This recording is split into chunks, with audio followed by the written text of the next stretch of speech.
열문화 비유에 대해서 함께 나누어 보도록 하겠습니다. 이 비유는 당시 유대인들이 잘 알고 있는 역사적 사건을 배경으로 하고 있죠. 예수님 당시에 유대의 왕은 헤로디스고요. 헤롯의 아들이었던 아켈라오가 왕을 하고 있었죠. 물론 이제 갈릴리 지역은 분봉왕으로 빌립이 분할 통치를 하고 있었지만, 아켈라오가 왕으로 이제 들어서기 전에 이 로마의 인준 허가가 있어야 하거든요. 그래서 나 왕으로 세워주세요라고 요청을 보냈고요. 근데 유대인들이 아켈라오가 왕이 되는 것을 싫어했어요. 그래서 유대인들도 마찬가지로 자신들의 대표자들을 로마에 보내서 우리는 아켈라오가 왕이 되는 것을 원하지 않습니다 라는 사신을 파견했으나 실패했죠. 이러한 배경을 전제로 해서 이 말씀을 이해하시면 조금 더 좋을 것 같습니다. 그리고 이 비유의 말씀은 예수님의 왕권을 반대하는 자들에 대한 경고의 말씀으로 주어진 말씀입니다. 예수님을 따르는 자들에게는 이제 다시 기인이 돌아올 때까지 기다림의 시간이 필요한 것이고, 예수님이 왕으로 돌아오는 것을 거부하는 자들에게는 이제 그들에게 심판이 있을 것이다 라는 메시지를 이 말씀은 가지고 있었던 것이죠. 그래서 19장 11절에 보면 이 말씀을 듣고 있을 때에 비유를 더하여 말씀하시니 이는 자기가 예루살렘에 가까이 오셨고 그들은 하나님의 나라가 당장에 나타날 줄로 생각함이더라, 이렇게 하면서 시작하는데요. 요새 그들은 예수님을 따르는 우리 예수님의 제자들입니다. 이제 예수님께서 예루살렘에 올라가시면 하나님의 메시아 왕국이 이제 시작될 것이다 라는 기대를 품고 이제 예수님의 제자들은 나아가고 있는데, 예수님은 이 비유를 통해서 하나님의 나라가 바로 지금 이루어지는 것이 아니라 기인이 왕위를 받고 유업을 받고 돌아와야 하는 그 기간이 있다. 이 기간은 뭐예요? 예수님께서 십자가에서 고난을 당하시고 죽으시고 부활하시고 다시 재림하시기까지의 기간이 필요하다는 거예요. 그러니까 지금 바로 이루어지는 것이 아니다라는 것이고요. 그 기다림 가운데 예수님께서 주인이 주는 것이 있죠. 각 사람들에게 한 문화씩을 줍니다.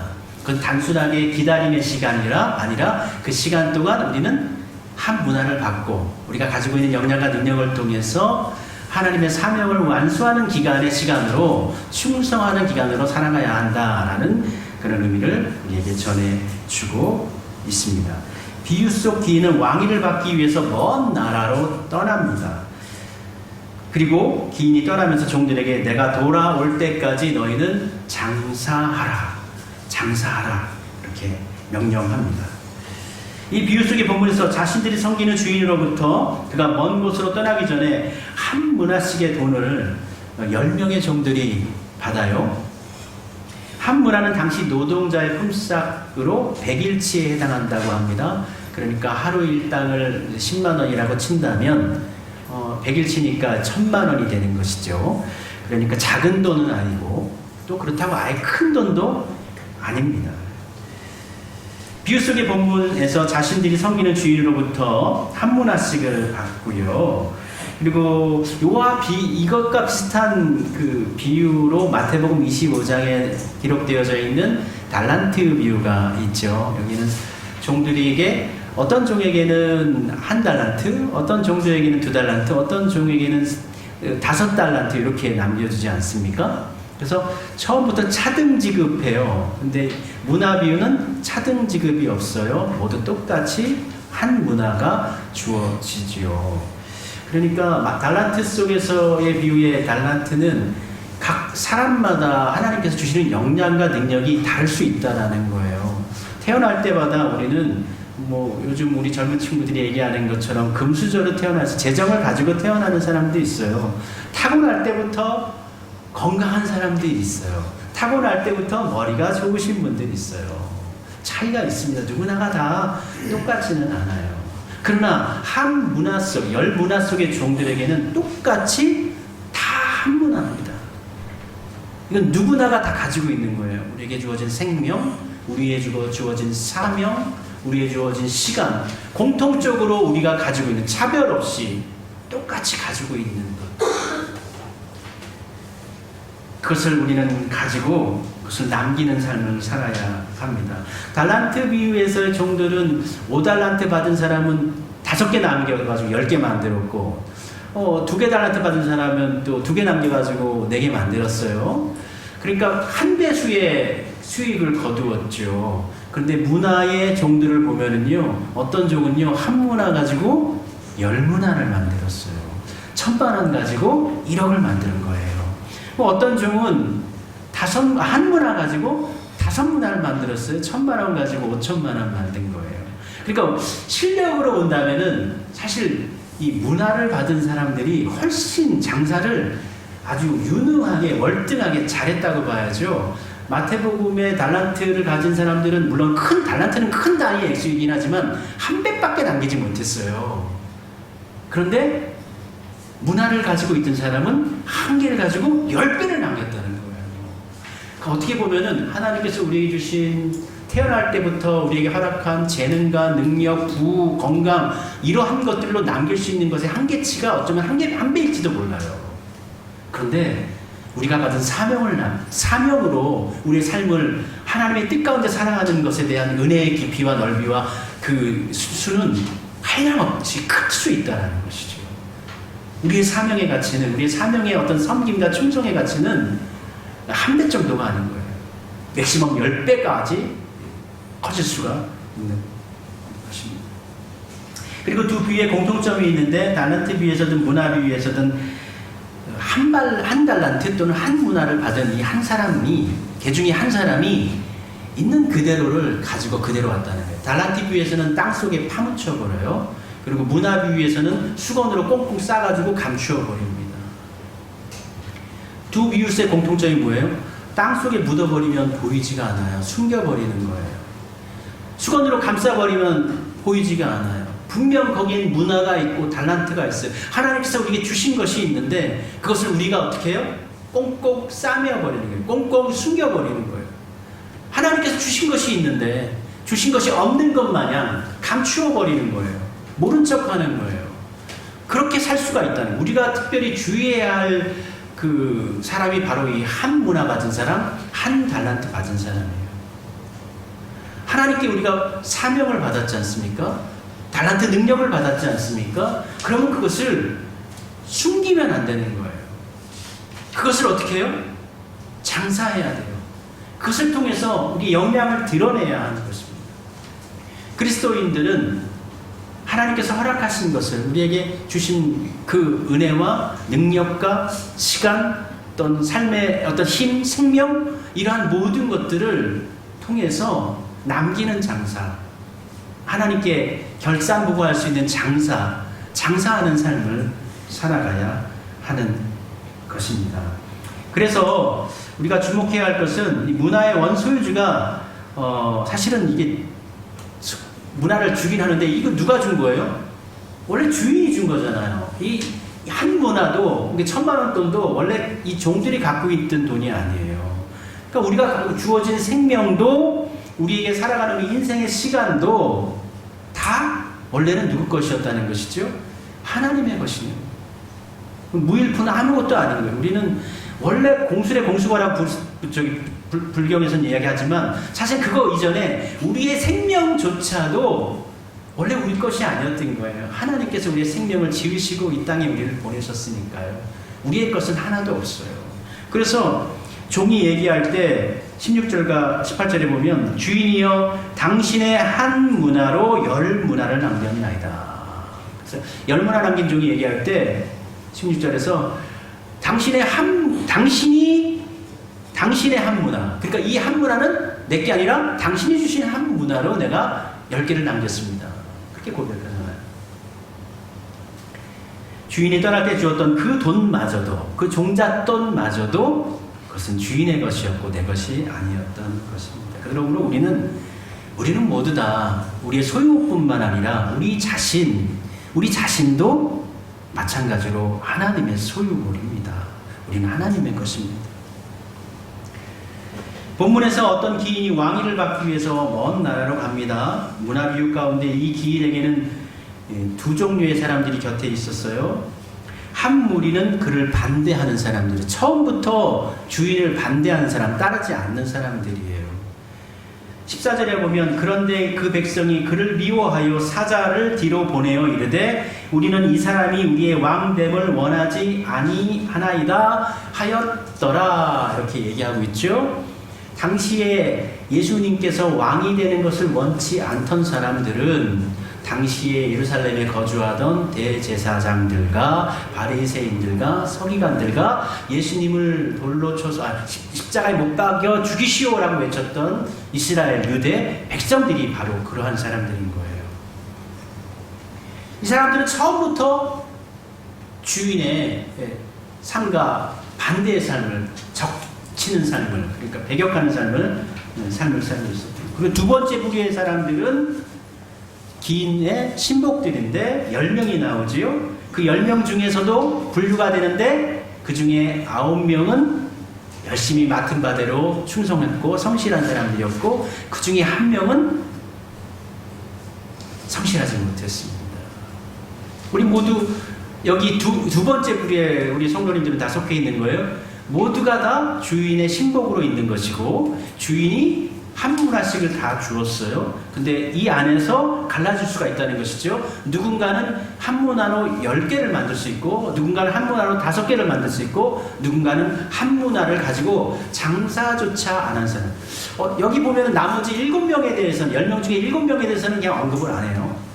한 사람, 마지막 사람을 이야기하는데 그 사람은 아예 시작도 안 한 사람. 시작도 안 한 사람. 아예 숨겨버린 사람. 그런데 장사하라고 예수님께서 주인이 말을 했죠.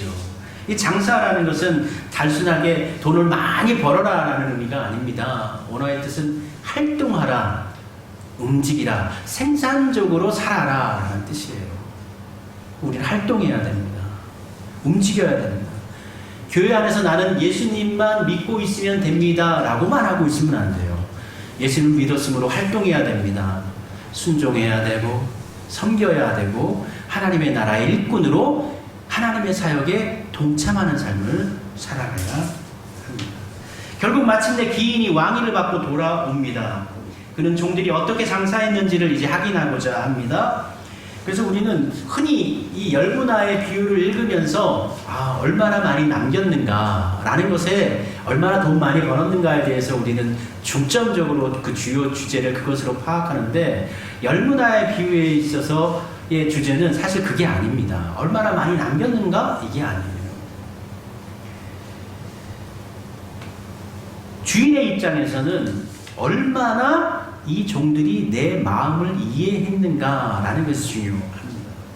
주인이 알고 싶었던 것은 얼마나 돈을 많이 벌었느냐가 아니라 어떻게 장사했는가를 알고 싶어요. 주인이 알고 싶어하는 것은 돈 누가 얼마나 더 많이 벌었는지, 누가 수익을 많이 챙겼는지 그거 알고 싶은 게 아니에요. 주인이 알고 싶은 건 어떻게 장사했는지, 어떻게 많이 벌었는지가 아니에요. 15절에 보면 은화를 준 종들이 각각 어떻게 장사하였는지를 알고자 하여 그랬어요. 장사를 성실하게 했는지, 잘 준비해서 했는지, 꼼꼼하게 했는지, 신실했는지 이거 알려고 하는 것이지 돈 얼마만큼 성공했는지 얼마만큼 벌었는지 주인의 관심사는 그거 아니에요. 이미 주인에게 돈은 넘쳐 흘러요. 그 증거가 마지막에 아무것도 안 한 그 종이 가지고 온 한 문화를 어떻게 해요? 주인이 다시 가져갑니까? 그 문화는 주인에게 의미가 없는 거예요. 그러니까 그 한 문화 어떻게 해요? 10문화 번 그 사람한테 너 이거 더 가져라. 줘버리잖아요. 주인에게 있어서는 돈은 별로 의미가 없는 거예요. 그래서 상급으로 받을 때에도 너 10문화 받았어? 그러면 너 10문화 가져. 그러면 1000만 원이 1억이 됐으니까 큰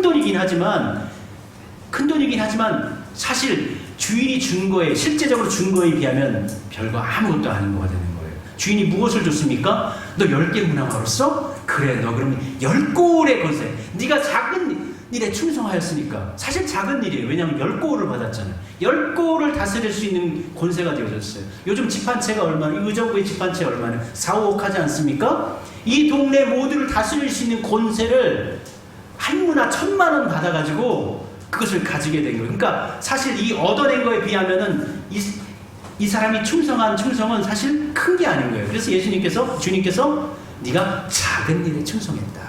그러나 내가 10고을 권세를 줄게. 이와 같이 우리의 충성과 이 땅을 살면서 하나님께 보여드렸던 헌신과 열정, 이것들은 우리는 참 열심히 하는 것이지만 하나님 나라의 가치에 비례한다면, 우리가 나중에 누릴 하나님 왕국에서의 은혜를 생각한다면 지금의 이 헌신, 이러한 것들은 아주 작은 것인 거예요. 작은 것에 대한 충성인 거예요. 잘하였도다 착한 종이여, 내가 지극히 작은 것에 충성하였으니 10고을 권세를 가지라 하고 난 다음에 또 5무나 번 사람한테 너도 5고을 권세를 가지라.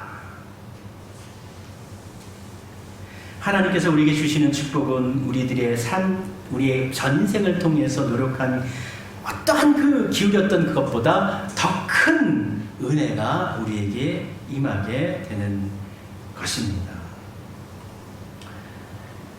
그리고 마지막 한 사람이 이제 등장을 하게 되죠. 그는 이렇게 말합니다. 아이고 주인님 보십시오.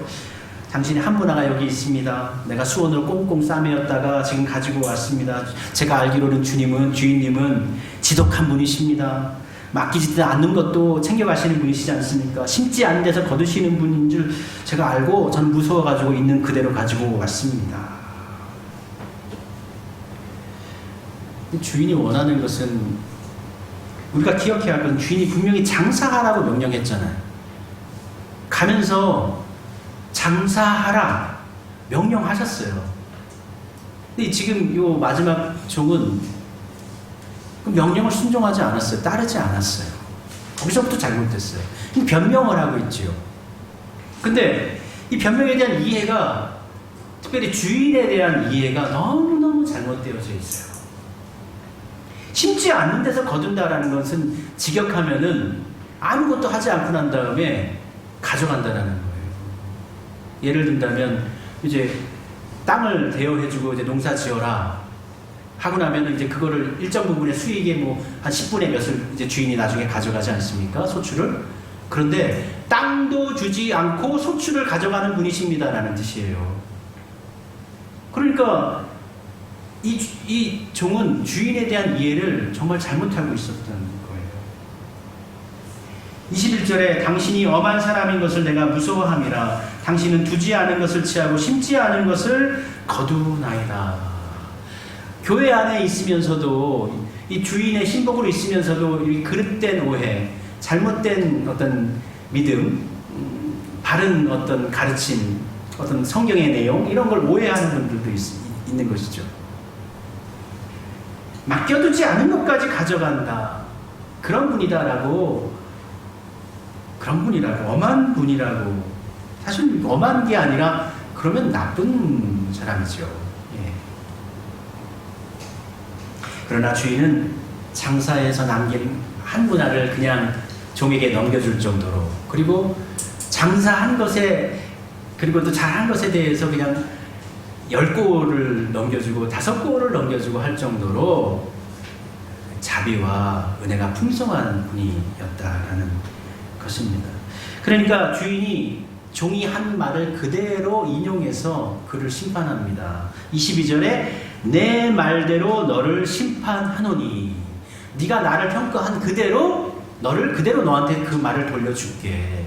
그래서 네가 정말 나를 심지도 않은 것을 거두는 그런 엄한 사람인 줄 알았다면, 작은 것까지도 아끼는 사람이었고 없는 것까지 달라고 하는 사람이었다고 하면, 내가 너한테 한무나 맡겼을 때 그 한무나 내가 나중에 되돌려 받을 것인데, 네가 은행이라도 맡겨가지고 그 원금과 이자라도 내가 가져갈 수 있도록 그렇게 해줬어야 되는 거 아니냐. 네 말이 맞다면 은행에 맡겨가지고 이자라도 내가 가져갈 수 있도록 그렇게 해줬어야지. 난 없는 것도 막 가져가려고 뺏어가려고 하는 사람인데 이자도 못 받게 하는 거 네가 잘못한 거 아니냐. 그렇게 이야기하는 것이죠. 예수님 당시에도 은행이 있었을까요? 예. 은행과 같은 어떤 금융 서비스를 하는 곳이 당시에도 있었습니다. 은행으로 번역된 오늘 본문의 트라페자는 탁자를 얘기하는, 탁자는 이제 교환하는, 탁자 위에서 이제 실물이 교환되고 돈이 교환되고 뭐 그런 어떤 것을 의미하는 것이죠. 예수님께서 이제 예루살렘에 올라가셔가지고 그 장사하는 상인들의 탁자를 치시지 않습니까? 예, 한전하는 상인들 이렇게 집어 던져버리잖아요. 그게 바로 이 트라페자, 똑같은 단어. 당시에 원래 유대인들은 동족에게는 이자 받지 못하게 되어져 있지 않습니까? 그래서 동족에게는 이자 받지 않았다고 하지만 사실 그거는 허울이죠, 허울이죠. 이스라엘 사람들의 전통적인 어떤 그 문헌들이라든지 또 그 에스라서 또 예레미야서 이런 걸 보면은요, 그냥 간단해요. 율법이라는 것을 이 사람들이 어떻게 지켰냐면, 동족에게는 이자를 받으면 안 되니까 그 중간에다가 외국인 한 명 세우면 되는 거예요. 내가 외국인한테 빌려주고 그 외국인에게서 동족이 돈을 빌려가면, 사실은 나랑 다 얘기가 돼 있지만 이게 율법이에요. 이게 그 사람들의 율법인 거예요. 이렇게 하면 우리는 율법에서 완전하다. 그러므로 우리는 구원받을 수 있다. 이게 당시 사람들의 생각인 거예요. 이런 식의 율법을 지키면 하나님이 눈을 가리고 계시는 건가요? 하나님을 얼마나 무시하는 거예요. 하나님을 무지한 눈으로 인식하는 거잖아요, 율법이. 근데 이렇게 하면은 자기들은 율법 지켰다라고, 형식적으로 율법적으로 지켰다, 문자적으로 지켰다라고 생각하고 우리는 의롭다라고 얘기해요. 참 한심하지요. 뿐만 아니라 동족에게도 이자를 받는 경우가 있습니다. 율법 안에서도. 왜냐하면 율법에서 얘기하는 것은 무엇이냐면, 헐벗고 가난한 사람, 먹을 거 없는 사람들에 대해서는 돈 빌려주고 이자 받지 말라는 것이지, 정상적인 사업을 하는데 나 지금 뭐 사업을 해야 되는데, 투자를 해야 되는데, 외국과 거래를 해야 되는데 돈이 없어서 사업을 못해. 그럼 어떻게 돈을 빌려가 끌어다 해야 되잖아요. 그럼 그런 사람들에 대해서는 어떻게 해요? 같은 동족이어도 당연히 이자를 내야 되는 거예요. 하나님께서 말씀하시는 유대인 같은 동족에게 이자를 받지 말라는 것은 사업하지 말라, 거래하지 말라 그런 의미가 아니고, 어려운 사람들을 긍휼히 여기는 마음으로 살라, 그런 뜻이죠.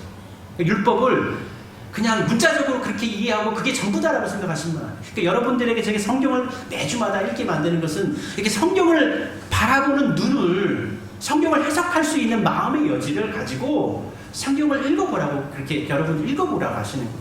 부탁드리고 있는 거죠. 근데 그렇게 믿으면 이 사람들은 구원받는데 아무런 문제가 없다라고 생각하고 있어요. 그러니까 요즘도 마찬가지로 우리가 율법이라는 틀 속에서 믿음이라는 것을 우리가 가지고 왔잖아요. 그것을 가지고 우리가 우리는 예수님 믿고 있으니까 나는 아무런 그 구원에 관하여서는 문제가 없어, 뭐 이렇게 얘기할 수 있지만, 우리가 스스로에게, 지난주도 제가 얘기했지만 나는 구원받는데 전혀 문제없는 사람이요 라고 얘기하는 거는, 그거는 자만일 수 있어요. 교만일 수 있어요. 조심해야 됩니다. 그저 하나님 은혜로 살아갑니다. 하나님이 도와주셔서 제가 살 수가 있는 겁니다. 이런 고백이 더 정직하고 바른 고백이 되는 것입니다. 그러니까 차라리 돈을 은행에 맡겨가지고 내가 이자라도 받을 수가 있었는데 너 이자 받지도 못하겠으니까 네 말에도 어폐가 있다. 그러니까 처음부터 아예 잘못된 거예요. 장사를 안 한 것도 잘못된 거고 변명하는 내용도 잘못된 거예요. 근데 이 마지막 한 종은 바로 우리 교회 안에 있는 한 사람이거든요. 이미 그 공동체 안에 주인의 그 소속되어져 있는 사람이고, 우리 이 한 사람이 다른 사람이 아니라 우리 교회 공동체, 우리 성도에게 해당되는 사람이 바로 이 사람이다. 이런 사람이 되지 않도록 우리가 주의해야 되는 것입니다.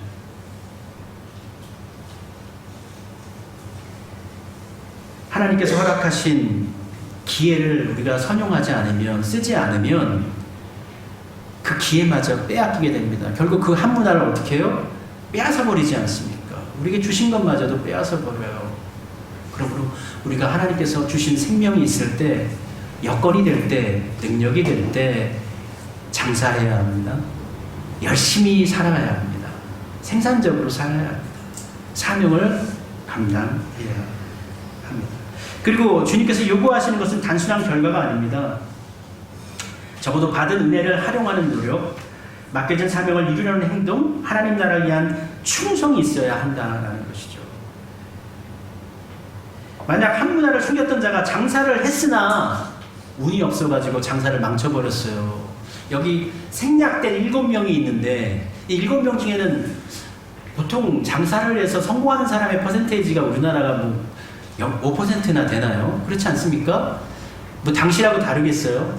10명 중에서 성공을 지금 벌써 2명이 했는데 나머지 7명 이 사람 장사했다면 성공했을 확률 별로 없을 거예요. 아마 하나 해가지고 하나 그대로 저 본전 열심히 장사했는데 본전치기 했습니다. 남긴 게 없습니다 하는 사람들도 분명 있었을 겁니다. 그러면 이 마지막 한 문화를 가지고 싸매놓고 난 다음에 장사 안 했던 사람이 장사를 했는데 실패를 해가지고 아이고 하나마저 다 잃어버렸습니다. 주인님 죄송합니다. 하나님께 주신 그 한 문화를 제가 가지고 장사를 못해가지고 그냥 망쳐버렸어요 했으면 이 주인이 네가 참 나에게 손해를 입히고 응? 네가 참 몹쓸 놈이구나 이렇게 책망하셨을까요? 이 주인이요? 아니 이 본문 속의 내용을 보세요. 책망하실 분이 아니란 말이에요. 이미 한 문화를 준 거예요. 한 문화가 두 문화가 되든 네 문화가 되든 열 문화가 되든 그 문화는 이 주인에겐 별로 의미가 없는 가치가 없는 거예요. 이미 이 주인은 이 기인은 왕이 될 권세를 가지고 와서 내가 돌아왔을 때 나와 함께 이 왕국을 치리할 나와 함께 사역할 나의 동지 나의 동역자가 누구일까 그것을 발견해내는 거 함께 일해낼 사람 함께 이 나라의 왕국의 일원이 될 사람을 찾아내는 것이 이 주인의 목적이었지 돈 몇 푼 더 많이 버는 것이 목적이 아니었다는 거예요. 그러므로 우리가 때로는 실패할 수도 있어요. 교회를 하다 보면 실패할 수 있어요. 교회를 하다가도 서로 갈등이 일어날 수가 있어요. 아픔이 있을 수도 있어요. 하나님의 나라를 하다가도 사기를 당하기도 해요. 우리 선교사님들 얼마나 사기 많이 당하는데요. 아픔이 있어요. 고통이 있어요. 그럼에도 어떻게 해요? 안 하는 것보다는 아무것도 없는 것처럼 꽁꽁 싸매놓고 가만히 있는 것보다는 하나님께서는 우리가 노력한 것 손해가 났다 할지라도 잃어버렸다 할지라도 움직이는 것을 우리 하나님께서는 원하시고 계시다라는 것입니다. 그리고 열문화 비유를 읽으면서 우리가 보통 종교의 충성과 불충성에 집중해서 누군 몇 개 남겼고 나는 못 남겼고 뭐 한 사람은 뭐 아무것도 안 하고 이거에 우리는 스토리가 거의 중심이 그거잖아요. 근데 그것만 바라본다고요. 근데 이 스토리의 이 비유의 가장 핵심적인 메시지는 왕의 권세를 인정하는가 안 하는가가 가장 큰 메인 띠입니다. 예수님의 주인 되심을 예수님이 메시아 왕국의 주권자 되심을 인정하는가 안 하는가. 처음부터 예수님께서 이 나라의 메시아의 왕국의 주인으로 오는 것을 거부하는 자들이 있었어요. 그리고 마지막에 그 사람들에 대해서 심판이 이루어집니다. 마지막 27절에 그리고 내가 왕됨을 원하지 아니하던 저 원수들을 이리로 끌어다가 내 앞에서 죽이라 하였느니라 이렇게 되어져 있죠.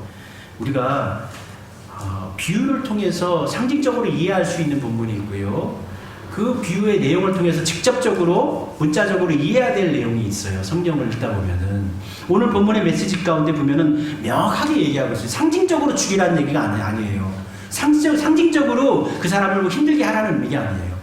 반대했던 거죠. 하나님의 나라를 반대하고 주인의 왕됨, 예수님의 주권 주인 되심을, 예수님의 하나님의 아들 되심을 거부했던 자들에 대해서는 명확히 선고가 되어지고 명확히 선포하고 있어요.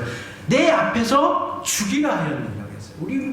우리는 하나님이 보통 사람들이 얘기한다고 하나님이 사랑의 하나님이니까 우리를 뭐 다 지옥으로 보내겠어? 우리를 다 죽이겠어? 아니요. 명확하게 성경에 기록되어져 있어요. 하나님을 거부한 인생들의 말로가 기록되어져 있어요. 내 앞에서 죽이라 하였느니라. 매우 충격적이죠.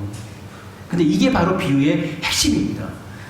이 사람들은 하나님 왕국에 동참하지 않은 사람들, 그리고 문화를 받은 사람들은 하나님 나라에 동참한 사람들. 근데 동참한 사람들 중에서도 한 명은 그냥 아무것도 안 한 사람, 사명 감당하지 않은 사람, 모른 척하며 산 사람. 그래서 이 비유의 중심은 장사가 아니에요. 내용은 다 장사잖아요. 장사가 아니라 왕권이에요. 비유의 중심 질문은 얼마나 많이 남겼는가가 아니라 누가 왕의 통치를 받아들였는가, 누가 왕의 마음을 알아서 왕의 뜻을 따라 살았는가, 그게 바로 비유의 핵심이 되는 것입니다.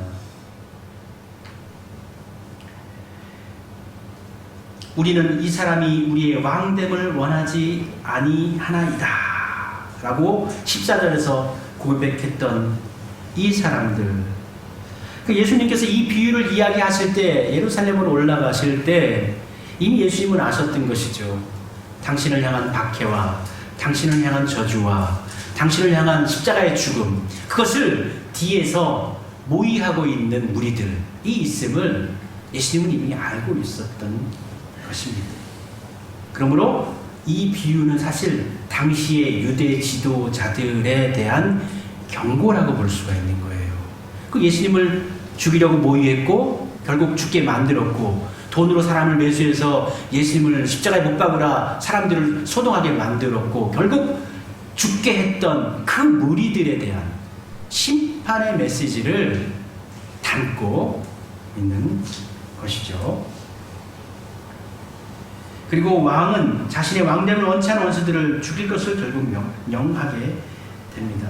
하나님의 뜻을 방해한 세력들의 마지막 종말을 보여주고 있습니다. 그래서 이 비유의 결론은 너는 얼마나 이랬는가 보다 너는 이 왕을 왕으로 받아들였는가, 예수님을 메시아로 인정하는가, 하나님의 왕국의 도래를 위해 충성하는가, 그것에 대한 질문으로 비유가 우리에게 주어진 것이라고 볼 수가 있습니다. 예수님께서는 단순히 일 잘하는 종이 아니라 그분을 왕으로 인정하고 그 하나님의 그 왕의 통치에 순복하고 그 통치에 동역할 수 있는 사람이 되기를 원하시고 우리를 한 문화씩 주어서 우리로 그 자리로 초청하신 것입니다. 우리 모두는 다 한 문화씩을 받은 사람. 달란트 비유 속에서 달란트 받은 사람은 어떤 사람은 많이 받고 어떤 사람은 하나 받아요. 차별이 있어요. 그런데 이 비유, 열문화의 비유 속에서 우리 모두는요 똑같아요. 안 받은 사람이, 못 받은 사람이 한 명도 없어요. 아유, 나는 좀 부족하니까, 나는 건강하지 못하니까, 나는 뭐 믿음 생활을 늦게 했으니까. 아니요. 단 한 사람도 예외가 없어요. 모든 사람들은 전부 다 하나님께서 한 문화씩을 다 주셨어요. 전부 주셨어요. 그럼 그 문화를 가지고 예수님께서 명령하셨잖아요. 장사하라, 장사하라. 열심히 충성하여 활동하라. 그러므로 우리는 장사해야 합니다. 성실하게 또 충성하여 우리의 삶을 살아가야 합니다. 지금 우리는 선택하며 살아갑니다. 주님의 뜻에 합당한 길을 선택하여서 주님께 인정받으시고 칭찬받으시기를 축복합니다.